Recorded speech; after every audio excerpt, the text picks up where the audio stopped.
Welcome to Samba Samba. Enjoy the video. You begin in Messages so you can preview stickers live, open a conversation, and tap the app drawer, then Memoji.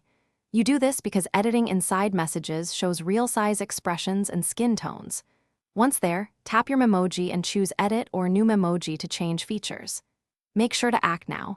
Changes apply to stickers, FaceTime, and keyboard.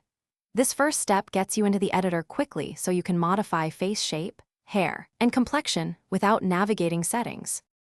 Now you customize the complex parts. Swipe through categories like skin, hairstyle, eyes, and headwear to alter each element. You should use sliders and color palettes because they give precise shades and subtle variations that matter in close-ups. As you change features, watch the live preview so expressions and proportions remain natural. Once a section looks right, tap Done to save the step and continue.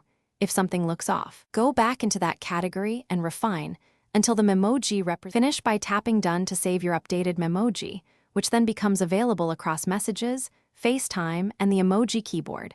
You do this so your avatar stays consistent. If you want variations, open Edit, duplicate, then tweak features. Make sure to test in a sticker or FaceTime call immediately. If the Memoji won't save or appears blank, restart your iPad and check for an iOS update. That resolves most sync or save errors. If problems persist, try signing out of your Apple ID and back in. Thanks for watching. Consider subscribing if we helped you.